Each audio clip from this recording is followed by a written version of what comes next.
सखी सहेली। सभी सखियों सहेलियों और सखाओं को रेडियो सखी ममता सिंह का नमस्कार। मंजरी जी आपको भी हमारा नमस्कार। ममता जी आपको और सुनने वाली सभी सखियों और सखाओं को मंजरी वर्मा का प्यार भरा नमस्कार। क्या हाल है? बिल्कुल भीगे भीगे हाल है, मस्त हाल है। बस बरसात में तो बस यही बात आती है कि भीगे हैं हम और नहीं भीगना है। यही बातें हम रोज़ कर रहे हैं और सखी सहेली में ख़ास तौर से, क्योंकि सखियों और सखाओं को इस बात के लिए जागरूक करना हमारा फ़र्ज़ बनता है कि बारिश के मौसम में भीगें तो बस ख्याल रखें कि भीगना नहीं अगर ज़रूरी नहीं है। बिल्कुल। और क्योंकि इसमें बहुत सारी बीमारियां हो जाती हैं, जो भीगने का आनंद है वो गड़बड़ हो जाता है। और साथ में खान पान का भी ख्याल रखना है। और साथ में बहुत ज़रूरी है कि बारिश के मौसम में जब आप घूमने जाते हैं तो जो फोटोग्राफी करते हैं उस पर आप ज़रूर सजग रहें कि फ़ोटो खींचने के चक्कर में आप अपनी जान जोखिम में ना डालें। ये हम बार बार इसलिए कह रहे हैं क्योंकि लगातार इस तरह की खबरें हमें मिल रही हैं। बिल्कुल, बहुत सही बात आपने कही और इन सब चीज़ों का हमें ध्यान रखना ही चाहिए। ऐसी जगह फ़ोटो ले, जैसे आप खुला मैदान है, आप घर के पास बाग बगीचों में ले सकते हैं, लेकिन कई खतरनाक जगहों पर ना लें। बिल्कुल। और आज हम किन विषयों पर बात करने वाले हैं ये तो बताइए। देखिए, आपने बोला था ना खान पान पर ध्यान रखो, लेकिन थोड़ा सा बारिश का मौसम है तो हम भी थोड़ा खान पान बताने का ध्यान रखेंगे। चटपटे स्वाद वाले व्यंजन। जी। और आज ये व्यंजनों की बात तो होगी इसके साथ हम बात करेंगे ममता जी, अपने बच्चों को जिम्मेदारी सिखाएं और पर्यावरण और हम प्लास्टिक कैरी बैग इस बारे में जानकारी देंगे, क्योंकि आजकल पर्यावरण के लिए सबसे ज़्यादा ख़तरा प्लास्टिक से हो रहा है।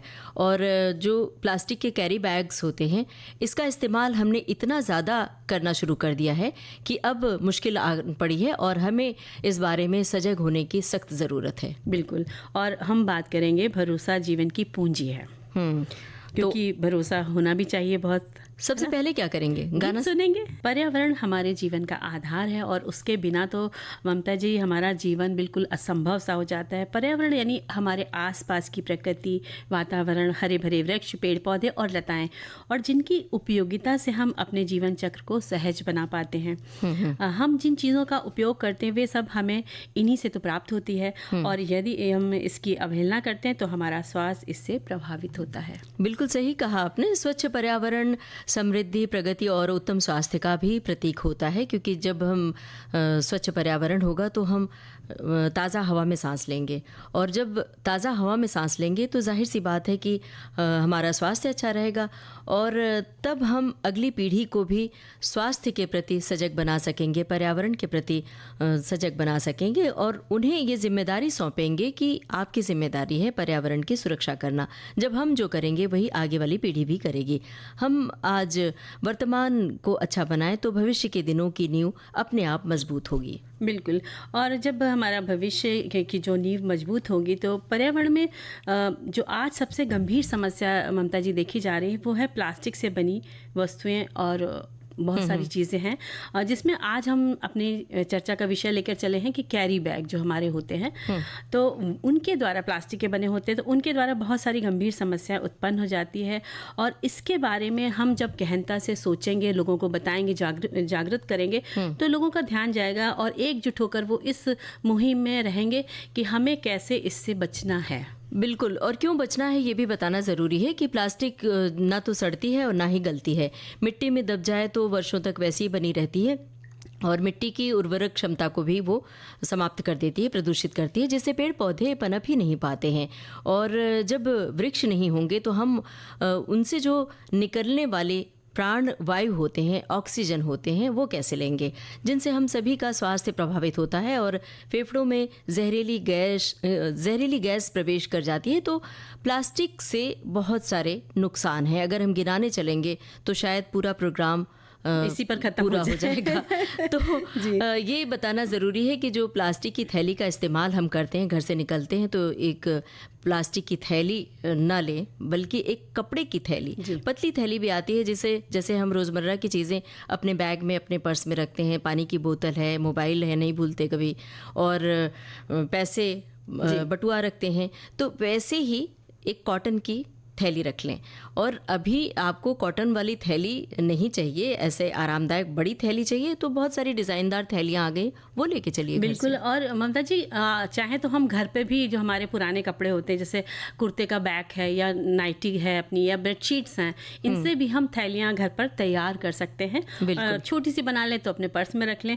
और जब प्लास्टिक की थैलियाँ, जैसे हम बाजार जाते हैं तो कोई ना कोई सब्जी कई तरीके की लाते हैं, तो हमारे पास कई तरीके की, जैसे अगर हम 5 सब्जी लाए तो 5 थैलियाँ हो गई। तो होता क्या है कि उसमें हम कचरा भर करके, सभी लोग ज़्यादातर यही करते हैं, कचरा भर के फेंक देते हैं। तो उससे क्या होता है, जब वो जाता है तो अगर पशुओं ने खा लिया तो उनको नुकसान है।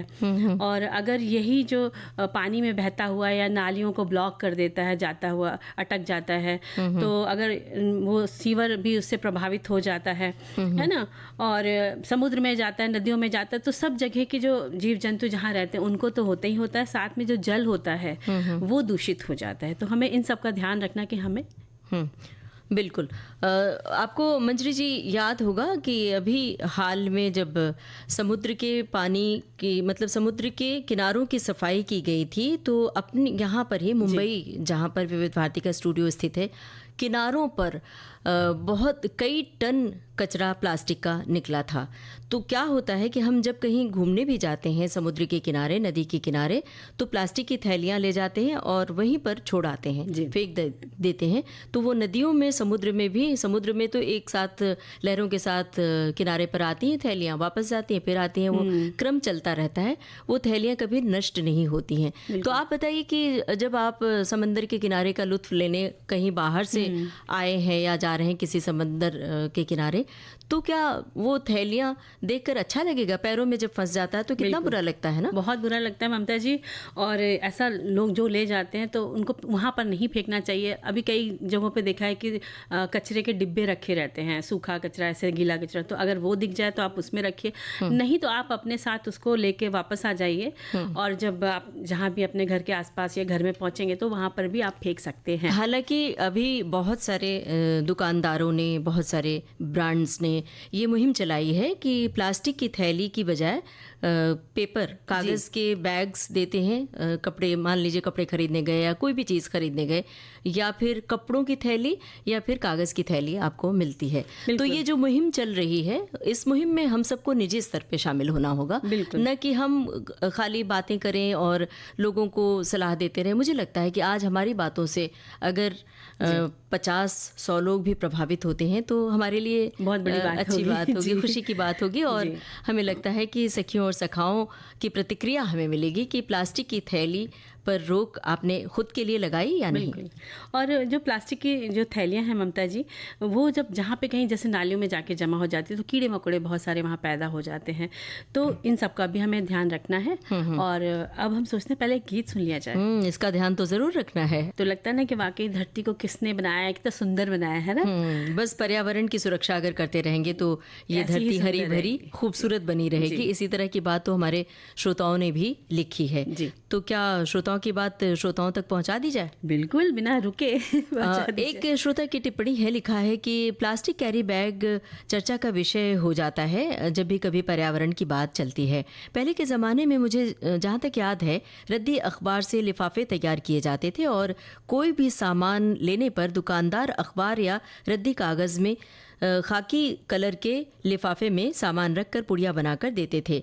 जब से प्लास्टिक बैग का चलन हुआ है तब से सस्ते और कई बार इस्तेमाल कर लिए जाते हैं। ये किसी तरह से नष्ट नहीं होते हैं, जबकि कागज़ घुल मिलकर ज़मीन में ही मिल जाते हैं, जबकि प्लास्टिक बैग जगह जगह नालियों में फंसकर रह जाते हैं और ब्लॉकेज बना देते हैं, जिससे पानी और खाने पीने की वस्तुएं सड़ांध पैदा करती हैं और बीमारियां फैला देती हैं। बाजार जाते समय कपड़े से बने झोले बहुत अच्छे होते हैं, गंदे होने पर धोए जा सकते हैं और फिर इस्तेमाल होते हैं। यहाँ पर एक बात और बता दें मंजरी जी कि जो प्लास्टिक का इस्तेमाल होता है, ख़ास तौर से जब सब्जी लेने आप जाती हैं तो आप देखिए कि कई बार बारिश के मौसम में ख़ास तौर से वो जो प्लास्टिक के बैग या थैलियाँ छोटी छोटी पतली प्लास्टिक देते हैं ना, वो बड़ी गंदी नज़र आती हैं। तो वो कहीं नालियों से ही उठाकर पानी में, एक पानी से धोकर ले आते हैं।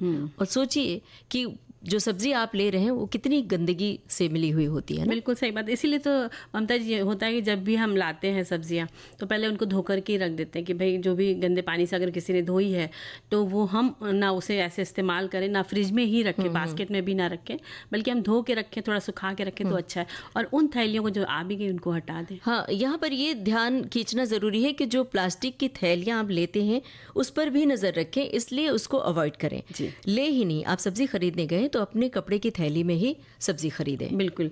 और देखिए हमारा एक संदेश और हमको मिला है, ममता जी पढ़ लेते हैं उसको। बिल्कुल। लिखते हैं कि समुद्री जल में प्लास्टिक की थैलियाँ एक महत्वपूर्ण और बढ़ती हुई वैश्विक प्रदूषण महामारी है। ये प्रदूषक का एक बढ़ता हुआ स्रोत है जो या तो संस्करण के दौरान पेश किया जाता है या वायुमंडल से अवशोषित होता है। प्लास्टिक की थैलियों से निकलने वाले यौगिकों को रिपोर्ट की गई विषाक्तता के बढ़ते स्तरों के लिए जिम्मेदार पाया गया है। महासागरों में प्लास्टिक प्रदूषण के प्रभावों का निर्धारण करते समय प्लास्टिक कचरे से निकलने वाली विषाक्तता को भी तौला जाना चाहिए। और एक और लिखते हैं ममता जी की पर्यावरण और प्लास्टिक हमारे लिए स्वास्थ्य के लिए बेहद ही हानि पहुंचाती है और इसके स्थान पर बेहतर रहेगा कि आप थैली यूज़ करें कपड़ों की, जिसको हम पहले यूज़ किया करते थे। तरह तरह की डिज़ाइनदार थैली बनाई जाती थी, घर में दादी नानी बना के देती थी। तो आप भी उस परंपरा का निर्वाह कीजिए, क्योंकि एक ज़माने में प्लास्टिक नहीं होता था ना। तो अब गाना सुनवाते हैं सखियों को, फिर और किसी विषय पर चर्चा करेंगे। तो अब बात करेंगे ममता जी, भरोसा जीवन की पूंजी है। सही बात है। अगर जीवन में भरोसा न हो तो शायद जीवन ना हो। इंसान की जिंदगी में भरोसा बहुत ही महत्वपूर्ण स्थान रखता है। घर परिवार, दोस्त, रिश्तेदार, पड़ोसी या सामाजिक जगहों पर, कार्यालयों में, यही नहीं, हम जब भी कुछ कहीं बाहर जाते हैं, लेने जाते हैं, तो किसी न किसी पर भरोसा करते ही हैं। भरोसा जीवन की पूंजी है, ऐसा कहा जाता है, जिसकी वजह से हमारी जिंदगी सुचारू रूप से चलती है, थोड़ी आसान हो जाती है। क्योंकि जब हम भरोसा करते हैं तो सामने वाला भी आप पे भरोसा करता है, और बस इतना भर ध्यान रखना चाहिए कि भरोसा टूटने ना पाए। बिल्कुल, जैसे हम लोग भरोसा एक दूसरे पर करके प्रोग्राम करते हैं। बिल्कुल है ना? तो भरोसा जो है ममता जी एक सतत चलने वाली प्रक्रिया है और जिसमें विश्वास की बड़ी अहमियत होती है। और भरोसा करेंगे तो मन में विश्वास पैदा होगा और वो कहीं ना कहीं हमारा प्रिय भी होगा, क्योंकि जब हम भरोसा करते हैं तो विश्वास उपजता है, और जब इस भरोसे में टूटने या दरकने की आवाज़ें आने लग जाती हैं तब व्यक्ति एक दूसरे से पृथक होने लगता है, यानी अलग हो जाता है, अपनी दूरी बढ़ा लेता है, यानी अलगाव की स्थिति उत्पन्न हो जाती है जो दिलों में टीस का सैलाब ला देती है। सही बात तो ये है कि भरोसे को कायम रखना कि अमुक व्यक्ति से तपाक से हम कह तो देते हैं कि आप मेरे ऊपर भरोसा रखिए, लेकिन उसके जाने के बाद क्या उसको भरोसे के लायक हम रख पाते हैं या नहीं, ये भी अपने से पूछना चाहिए। अब मान लीजिए कि कोई काम, दफ्तर की बात अगर हम करते हैं, तो मान लीजिए कि हमारे ऊपर कोई काम हमें सौंपा गया और ये कहा गया कि ये काम आपको कंप्लीट कर लेना है। तो हमारा क्या फ़र्ज़ बनता है कि उस काम को इतने अच्छे तरीके से करें, इतने सुचारू रूप से करें कि उसका भरोसा पुख्ता हो जाए। और अगर हमारी ऐसी बात उलट होती है कि हम आप पर उतना भरोसा करें, आपसे कुछ अगर हम कहते हैं कि ये काम करना है, तो आपका फ़र्ज़ बनता है कि मेरा भरोसा ना टूटने पाए। बिल्कुल सही बात आपने कही है। और सच तो ये है कि भरोसे को कायम रखना, क्योंकि हम अमुक व्यक्ति से तपाक से, जो आपने बात कही थी, तो ये बहुत ज़रूरी होता है कि इस तरह से हम उस चीज़ को समझें। और जब परिवार की बात करते हैं तो बच्चा माता पिता पर भरोसा करता है, उसे विश्वास होता है कि वो उसे हर स्थिति में थाम लेंगे। ऐसे ही पति पत्नी पर और पत्नी जो है वो पति पर भरोसा करती है। और ऐसे ही जो हमारे अन्य रिश्ते होते हैं ना ममता जी, वो भी एक दूसरे पर भरोसा और विश्वास करते हैं। और जिन पर भरोसा और विश्वास करना होता है या हम करते हैं तो वो हमारे लिए बहुत महत्वपूर्ण हो जाते हैं और महत्व भी रखती है ये बात। सही बात है। मानवीय रिश्तों की बुनियाद भरोसे पर ही तो टिकी होती है। और मंजरी जी, जो बात आपने कही कि बच्चे पर भरोसा करना और बच्चे को भरोसा सिखाना, ये बहुत ज़रूरी है। लेकिन आप कहेंगे कि बेटा हमारे ऊपर भरोसा रखो, हम ये काम कर देंगे, तो कतई नहीं सीखते हैं बच्चे। आपको दिखाना पड़ता है और उनकी बात को आप विश्वास में लीजिए। अगर वो कह रहे हैं कि हाँ हम ये काम करना चाहते हैं, मान लीजिए छोटा बच्चा है और वो खेलने की जिद कर रहा है, वो नीचे जा रहा है बिल्डिंग से नीचे, या कहीं आंगन में द्वार पर या फिर लॉन में मैदान में खेलने जा रहा है, तो वो बता रहा है कि मैं खेलने जा रहा हूँ, तो उस पर ट्रस्ट कीजिए कि हाँ वो खेलने ही जा रहा है। लेकिन कई बार बार पेरेंट्स माता पिता उसे कहते हैं, अच्छा तुम खेलने जा रहे हो ना, कहीं चॉकलेट खरीद के तो नहीं खाओगे, कहीं कोल्ड ड्रिंक तो नहीं पियोगे। विश्वास हो जाता है। तो ये जो बार बार पूछा जाता है ना, या फिर बच्चा आपकी पढ़ाई कर रहा है और बार बार आप जाके क्रॉस क्वेश्चन करते हैं कि तुम ये क्या कर रहे थे, तो उसका भरोसा भी टूटता है। बिल्कुल। तो आपको ये जताना बहुत ज़रूरी है कि तुम्हारी बात पर मुझे पूरी तरह से भरोसा है, तो तुम जो भी बोल रहे हो हमें विश्वास है। तो कल को हमें कहीं ऐसा ना हो कि दूसरे से आपके बारे में कोई दूसरी तरह की गलत तरह की खबर मिले, तो इसलिए भरोसा इस तरह सिखाया जाता है। बिल्कुल। और बच्चे जब ऐसा देख लेते हैं कि माँ की तरफ से, पिताजी की तरफ से ऐसा हमें मिल गई है परमिशन, तो वो कभी भी भरोसा या विश्वास, मतलब भरोसा तोड़ते नहीं है और विश्वास अपना बना के रखते हैं। और कई बार गलती हो जाती है जब बच्चों से, तो वो आकर बता भी देते हैं कि हाँ हमसे आज ये गलती हो गई, क्योंकि माता पिता पर विश्वास है कि वो बहुत ज़्यादा सख्ती हमारे साथ नहीं करेंगे। और आपको भी मेरे ऊपर पूरा भरोसा है कि अब हम समझ अंतराल का समय है, और अब लेते हैं छोटा सा ब्रेक। विविध भारती से ये है कार्यक्रम सखी सहेली। और मंजरी जी, देखिए कि श्रोताओं की ओर से टिप्पणी आई है। हमारी एक सखी ने ये टिप्पणी भेजी है, लिखा है, भरोसा ही तो रिश्ते का मूल है, भरोसे के बिना जीवन का चलना मुमकिन नहीं होता। अक्सर बहुत भरोसा जहाँ होता है वहीं भरोसे को टूटते भी देखा गया है। भरोसा रखना अच्छी बात है, लेकिन ये भरोसा भावनाओं के होने के साथ ही तथ्यों की नींव पर भी टिका होना चाहिए। और भरोसे की एक सबसे अच्छी बात यह है कि विषम परिस्थिति आने पर भी मन में विचलन के भाव नहीं आते, फिर वो भरोसा ईश्वर पर हो, किसी अपने बहुत खास पर हो। लेकिन ये कहा जाता है कि अगर भरोसा रखकर कोई काम आप करते हैं तो वो काम कई बार सफल भी हो जाता है, जब खास तौर से कभी आप मुश्किल में हो, मुसीबत में हो, और ऊपर वाले पे भरोसा करके छोड़ देते हैं कि देखा जाएगा जो होगा, तो कई बार आपके फेवर में वो काम हो जाता है। बिल्कुल, यानी अपने ऊपर भरोसा रखना बहुत ज़रूरी है ना। और एक संदेश और हम पढ़ लेते हैं कि वस्तुतः भरोसे से उपजा विश्वास ही मानवीय रिश्तों की चमक बढ़ाता है। इस भरोसे के दरकने के बाद ही मनुष्य रिश्तों में अलगाव होता है। ये भी उतना सच है कि भरोसे का भाव बनाना जितना मुश्किल है, उससे कहीं अधिक कठिन है उसे बनाए रखना। बहुत सी खूबसूरत सी बात लिख करके हमारे सभी साथी भेज रहे हैं। और एक ने छोटा सा संदेश लिखा है, भरोसा जीवन की पूंजी है। जी हाँ भाई, बात तो एकदम सच है, लेकिन ध्यान रहे कि भरोसा टूटता भी है। सही बात लिखी है। अब एक गाना सुनते हैं, फिर और बातें करते हैं। और संदेश में देखिए आया है कि ये जो एक शब्द है भरोसा, जो हमें अपने काम को पूरा करने की उम्मीद जगाता है। जब हम किसी पर भरोसा करते हैं तो उसे सब कुछ मान लेते हैं।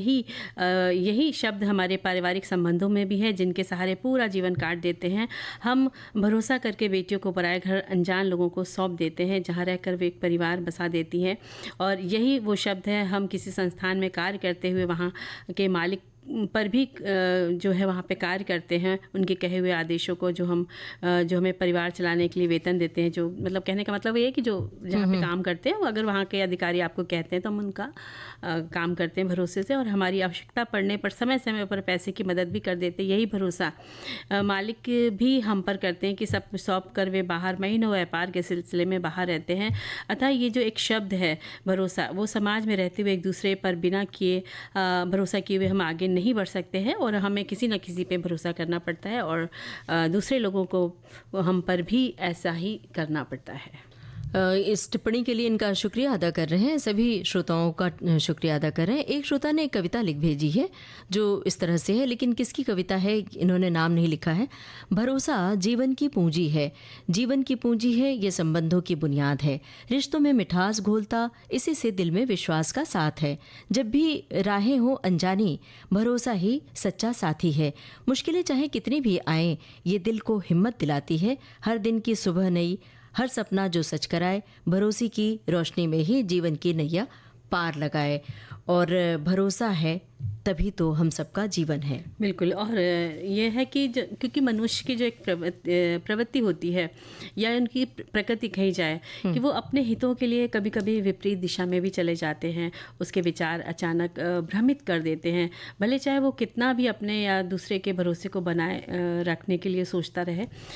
नकारात्मक विचार जो होते हैं वो उसके सोचने के ढंग को बदल देते हैं, और उसके जो विचार होते हैं व्यक्ति के टूट जाते हैं। यानी भरोसा कर भी रहा है लेकिन थोड़ा सा भ्रमित हो जाते हैं। बिल्कुल सही बात है। एक मंजरी जी, एक उदाहरण इस तरह से है कि वो कहा गया है ना, रहीमन धागा प्रेम का मत तोड़ो चटकाए। तो ये जैसे भरोसे के लिए भी ये बात लागू होती है। जैसे धागा टूटने से गांठ पड़ जाती है, वैसे भरोसा टूटता है तो रिश्ते भी बिगड़ने लगते हैं। अब देखा जाए तो भरोसा एक दूसरे को जोड़ता भी है। रोज़मर्रा की ज़िंदगी में कैसे करें भरोसा, कब टूटता है, इस तरह की बातों पर गौर करें। कई बार जब दुकान पर आप कोई चीज़ खरीदने जाते हैं तो ग्राहक का दुकानदार पर कैसे भरोसा होना चाहिए, बच्चों का शिक्षक पर कैसे भरोसा बने, शिक्षक का बच्चों पर कैसे भरोसा बने, दोस्तों का भरोसा कैसे जुड़े और कैसे ना टूटे। यदि हम किसी वस्तु को लेते हैं, खरीदते हैं तो भरोसा कर ही तो लाते हैं, लेकिन जब उसकी गुणवत्ता में कमी दिखती है तो हमारा विश्वास डगमगा जाता है और अगली बार उस दुकान से वो चीज़ नहीं लेने जाते हैं। और इसीलिए अपने व्यक्तित्व और व्यवहार में विश्वसनीयता लाएं ताकि लोग आप पर विश्वास कर सकें। और भरोसा और विश्वास ऐसे दो मित्र हैं जो साथ रहेंगे तो प्रगाढ़ होंगे, और हम इनको समझेंगे तो हमारे आपसी रिश्ते भी मजबूत रहेंगे। और ये जो हमारी बातचीत के बीच में गाने हैं वो भी चलते रहेंगे, ये भी एक कड़ी है, तो इसे भी टूटने नहीं देना था। और मंजरी जी, शुरू में हम बात कर रहे थे कि बच्चे को जिम्मेदारी कैसे सिखाएं, और बीच में अपने बच्चों का जिक्र भी किया था, और हमने भी कहा था कि बच्चों पर भरोसा कैसे करना सिखाएं, लेकिन साथ में ये भी सिखाएं कि वो जिम्मेदार कैसे बने। बिल्कुल। और ऐसी बात चलिए तो एक किस्सा थोड़ा सा मुझे याद आ गया कि एक बच्चा था, उसको ड्राइंग बनानी थी, तो वो आया तो उसको लगा कि ये कहता कि आप बहुत कठिन सिखाओगे क्या, तो मैंने कहा नहीं बता। हाँ, मतलब है आसपास होगा ना। हाँ, आसपास तो उसको एप्पल बनाना था तो वो बना नहीं पा रहा था, तो मैंने कहा देखो एक सर्कल बनाते हैं, तो मैंने सर्कल बना दिया और ऊपर की तरफ एप्पल का शेप निकाल दिया, नीचे की तरफ मैंने कहा देखो एप्पल बन गया, बाकी सब रब आउट कर दो। तो उसको ये चीज़ बड़ी अच्छी लगी कि सर्कल से उन्होंने हमें सिखा दिया। अब आपने जब ये किस्सा गोई शुरू कर दी है, अच्छा। तो इस तरह की, तो हम जब बच्चों को देखते हैं तो ऐसे लगता है कि फूलों के बगीचे में घूम रहे हैं, और ये नन्हे मुन्ने फूल बड़े आकृष्ट करते हैं, चाहे अपना बच्चा हो चाहे किसी का वो कॉलोनी में खेलने वाला बच्चा हो। तो हमें बच्चे जब खेलते हैं तो हमें उनसे बहुत कुछ सीखने को मिलता है। एक बच्चे की घटना बताना चाहती हूँ कि बहुत छोटा बच्चा अपने स्कूल जाना शुरू किया, मतलब दूसरी क्लास में पढ़ रहा था, तब की बात है। तो टीचर ने कहा, टीचर भी बच्चों को सिखाती खेल खेल में, कभी कविता के राइम्स के बहाने, कभी बातचीत के बहाने और कभी पूछताछ के बहाने। तो टीचर ने पूछा कि आप सभी में से ये बताओ कि कौन बच्चे हैं जो अपने पेरेंट्स को हेल्प करते हैं, अपनी मम्मा को, अपने पापा को हेल्प करते हैं। तो बहुत सारे बच्चों ने कहा नहीं, हम कुछ नहीं करते हैं। वो तोतली आवाज़ में बोला। तो उनमें से कुछ बच्चों ने अपने अपने चीज़ें बताई। तो एक बच्चे ने बताया कि मेरी मम्मा सिखाती है कि जो खिलौने आपने बिखेर रखे, सारे खिलौनों को एक बैग में भर के रखो और उसके बाद हम तुम्हें चॉकलेट देंगे। फिर किसी बच्चे ने बताया कि हमें मम्मा कहती है कि टेबल पर चम्मच दे देती है ढेर सारे, और चम्मच रखने का जो स्टैंड होता है कहती है कि एक एक चम्मच इसमें जमाओ। तो वो बच्चा एक एक चम्मच जमाता है। तो टीचर ने पूछा ये काम तुम रोज़ करते हो? तो उसने कहा कि यस मैम, मैं रोज़ करता हूँ। तो इसी तरह से फिर और बच्चों से पूछा कि तुम क्या करते हो? तो अगले बच्चे ने बताया कि मैं फूल तोड़कर गुलदान में सजाता हूँ। अब सोचिए कि दूसरी क्लास में पढ़ने वाले बच्चे पहली क्लास में, तीसरी क्लास में कितने छोटे होते हैं ना। ये चाहे लड़की है चाहे लड़का, इन्हें सिखाते हैं तो धीरे धीरे जिम्मेदारी की आदत पड़ती है। और बहुत अच्छी सी ये जो आपने बताई है बातें, ऐसे ही बच्चे जिम्मेदार हो जाते हैं और भी काम करने लग जाते हैं। और माता पिता को तो अपने बच्चों को छोटे से ही उम्र में जिम्मेदारियां देनी शुरू करनी चाहिए, जिसके आपने अभी ताजे किस्से सुना दिए हैं। और इसी तरह जैसे आपने बताया खिलौने रखो, तो इसीलिए स्कूल का बैग होता है, कलर बॉक्स वगैरह रखना है, पेन कैसे रखना है बॉक्स में।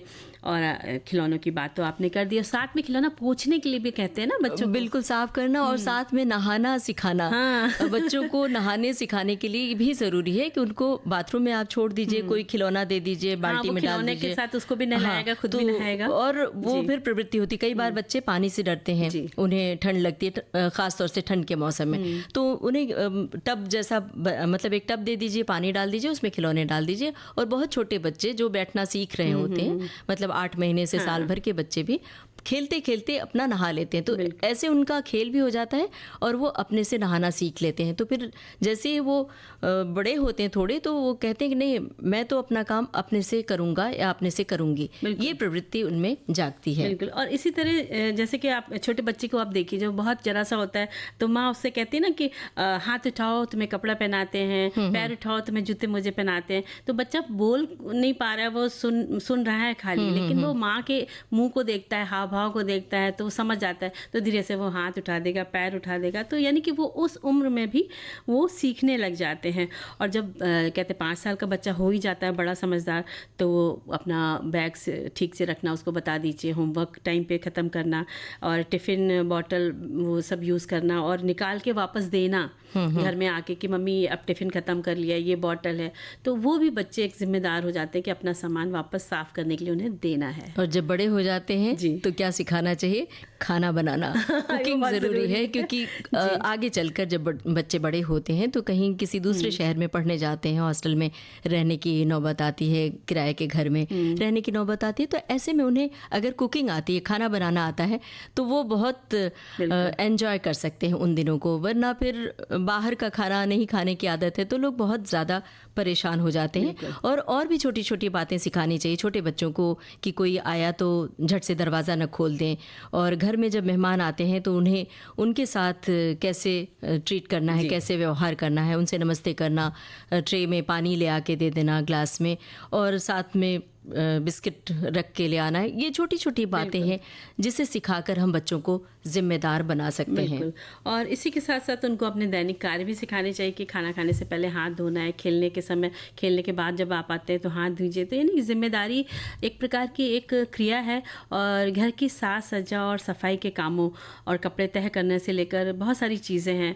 जैसे आपने बात करी है कि टेबल वगैरह लगाना, सजाना, बर्तनों को डाइनिंग टेबल सजाना, ये सारी चीज़ें भी आप उन्हें दें और साथ सिखाएं। और साथ साथ में पैसों का हिसाब किताब, ये पॉकेट मनी जब आप देते हैं तो उनको बताना है कि हमने आज तो दिया, लेकिन ये नहीं कि तुम फर्ज से इसको खर्च कर दो, इसमें से भी थोड़ा बचा के दिखाओ। और साथ में एक पिगी बैंक, हाँ वो जरूर जो गुल्लक हम कहते हैं, हमारे बचपन में गुल्लक होता था, मिट्टी का होता था, अब तो प्लास्टिक का भी आता है, और बहुत सजावटी के भी आते हैं। हाँ, सजावटी पिगी बैंक आ गए हैं। तो उन्हें पैसा दें और रखने के लिए उन्हें बताएं, कुछ अंश इसमें डाल दो। हाँ, और पैसों की हिफाजत, चीज़ों की हिफाजत, कि आप इसको इकट्ठा करोगे तो कोई अच्छी सी चीज़ आप अपनी पसंद का खरीद सकते हैं। और बचत, जैसे बचत सिर्फ पैसों की बचत नहीं, बहुत सारी चीज़ें हैं। बिजली की बचत, पंखा चल रहा होता है तो बच्चे पंखा चला के छोड़ देते हैं, एसी चला के छोड़ देते हैं, तो ये सब बातें भी सिखाना ज़रूरी है। नल खुला ना रह जाए, पानी टपक रहा है, आधा नल बंद है, आधा खुला रह गया है, ये सारी बातें भी बच्चों को सिखानी चाहिए। जैसे आपके घर में ईंधन की बात, ईंधन की बचत, गैस का चूल्हा है तो ऊपर से नॉब बंद करना ज़रूरी है। ये सारी बातें अगर शुरू से सिखाई जाएंगी तो ही वो जिम्मेदार बन सकते हैं। और आपकी इन्हीं बातों में एक बात मुझे किस्सा याद आया कि 2 भाई बहन थे, तो माँ कुछ दिनों के लिए बाहर जा रही थी, तो बड़े भाई को पैसे दे के गई, कुछ राशन वाशन कुछ ख़त्म हो जाए तो मंगा लेना। तो वो भाई मंगा नहीं रहा था, और बच्ची को, जो बहन थी, उसको अरहर की दाल बहुत पसंद थी, तुअर दाल जिसे बोलते हैं। तो वो ख़त्म हो रही थी और अगले दिन नहीं बची, तो उसने कहा भाई मंगा दो। तो बोलता नहीं, इसकी क्या ज़रूरत है, कुछ और खा लेते हैं। तो बोलते मेरे पास पैसे अभी नहीं खर्च करने। तो बहन बोलती माँ ने तो पैसे दिए ना। तो वो बोलती वो दिए हैं, इमरजेंसी के लिए दिए हैं, बहुत इमरजेंसी होगी तब ये पैसे निकालना। तो दाल ख़त्म हो गई, तो ये इतनी इमरजेंसी नहीं है, इसकी जगह हम कुछ और खा सकते हैं। यानी उस बच्चे ने जिम्मेदारी इस तरह से बिल्कुल, ऐसे तमाम उदाहरण हैं। बच्चों को आप सिखाएंगे तो बहुत कुछ सीखते हैं। एक बच्चे की छोटी सी घटना है, बताना चाहती हूँ कि एक बच्चे ने अपने ऐसे पिगी बैंक में पैसे इकट्ठे किए, और वो कॉइन, सिक्के, 1-1 रुपए के, 5-5 रुपए के, अब तो 10 और 20 रुपए के भी सिक्के आ गए हैं, तो वो सब इकट्ठा कर लिया। और उसके पिता का जन्मदिन आया तो उसने कहा कि मुझे अपने पिता को गिफ्ट देना है अपने पैसे से। तो उसकी माँ ने कहा कि आप ये जो जन्मदिन पर उपहार देना चाहते हैं तो हम खरीद देते हैं, इस पैसे को रहने दो, तुम्हारे किसी खिलौने के काम आ जाएंगे। तो उसने कहा कि नहीं, मुझे अपने पैसों से ही खरीदना है। तो फिर उसकी माँ उसको दुकान में ले गई और कहा कि क्या खरीदना है। तो उसने पेन पसंद किया और कहा कि मुझे पेन खरीद के देना और कुछ गुलदान जैसा। तो मतलब ये छोटी एक उदाहरण है कि कुछ भी कहा उसने। तो फिर दुकानदार ने कहा कि भाई ठीक है, आप माँ ने बताया कि अपनी पसंद से और अपने पैसे से खरीदना चाहता है। तो माँ ने कहा मैं पैसे दे देती हूँ, तुम इसको रखे रहो, बाद में काम आएंगे। लेकिन उसने उन सिक्कों को ही वहाँ दुकानदार के सामने रखा, पिगी बैंक से निकाल के, और वो 1-1 रुपए के 2-2 रुपए के। तो दुकानदार ने कहा कि भाई ये सिक्के गिनने में बहुत टाइम लगेगा, तो प्लीज़ आप इसको वापस ले जाइए। लेकिन वो नहीं माना, उसने कहा नहीं, इसी से खरीदना है। तो दुकानदार को बड़ा अच्छा लगा। उसने कहा कि क्या बात है, आपने तो बड़ी अच्छी बात सिखाई है कि पैसों की बचत और अपने पैसों से गिफ्ट देना। तो ऐसे हम बच्चों को सिखा सकते हैं। हम एक गीत सुन ले। बिल्कुल। बच्चे मन के सच्चे ही होते हैं सच में, और बच्चे कच्ची मिट्टी की तरह भी होते हैं। ये बात हमारी किसी सखी ने या सखा ने लिखी है। इन्होंने आगे लिखा है कि बच्चे कच्ची मिट्टी की तरह, जैसे कुम्हार मिट्टी को मोड़कर तोड़कर तरह तरह के बर्तन खिलौने का आकार देता है, ऐसे हम बच्चों को शुरू से संस्कार में जीना सिखाएंगे तो वो कितने ही आगे बढ़ जाएंगे। वे संस्कार हमेशा साथ रहेंगे। उन्हें दया दिखाना, प्रेम करना, सच बोलना, सम्मान करना हम शुरू से सिखाएंगे तो वो कतई नहीं बहक पाएंगे। वे हमेशा आपको सम्मान देंगे, आए अतिथि का सम्मान करेंगे, उनके संस्कारों की लोग प्रशंसा भी करेंगे। यदि ऐसा नहीं कर पाते हैं तो बिगड़ना निश्चित रूप से है। और एक श्रोता ने भी लिखा है कि अपने बच्चे को जिम्मेदारी सिखाएं, और माना कि सीखने की कोई उम्र नहीं होती, लेकिन ये ध्यान देने योग्य है कि बच्चों को सीखने की एक उम्र ज़रूर होती है, और उस उम्र के व्यतीत होने पर उन्हें हम कोई भी सिखा नहीं सकता है। और देखिए, हम अब व्यंजनों की बात चली तो हम बता देते हैं सभी को सूजी के बड़े कैसे बनाने। तो इसकी सामग्री लेनी है कि तेल 2 बड़े चम्मच, करी पत्ता 7 से 8, हरी मिर्च 1 कटी हुई, हरी धनिया 1 बड़ा चम्मच, लाल मिर्च कुटी हुई 1 चम्मच, राई 1 चम्मच, जीरा आधा चम्मच, अदरक लहसुन 1 चम्मच कटा हुआ, और नमक स्वाद से। सूजी जो है 1 बड़ी कटोरी लेनी है, और 1 उबला बड़ा आलू लेना है, मैश कर लीजिए। और मूंगफली 1 चम्मच कुटी हुई लेनी है, अमचूर पाउडर लेना है आपको, और हल्दी, ये दोनों आधा आधा चम्मच लेना है। तिल 1 चम्मच सफ़ेद वाला, और तलने के लिए तेल रहेगा, और 2 बड़े चम्मच कान पाउडर। तो सबसे पहले कढ़ाई आप गैस पे चढ़ाइए, उसमें तेल डालिए, और जब ये राई, जीरा, करी पत्ता ये जब चटकने लग जाए उसमें डाल दीजिए, और उसके बाद सारी सामग्री डाल दीजिए। आलू, थोड़ा सा पानी डाल दीजिए उसमें, फिर आप उबला हुआ आलू डाल दीजिए उसी पानी में, और उसके बाद उसमें सूजी डाल दीजिए। इसको मिला लीजिए, सूजी फूल के गाढ़ी हो जाएगी। उसको ठंडा करके उसके बड़े बनाइए, और बीच में होल करके आप इसको गर्म तेल में तलिए और चटनी के साथ खाइए, खिलाइए। अब बिल्कुल वक्त नहीं कि कुछ बोलें बतियाएं या गाना सुनवाएं। लेते हैं सखियों से इजाजत। आप सभी को ममता सिंह और मंजरी वर्मा का नमस्कार। विविध भारती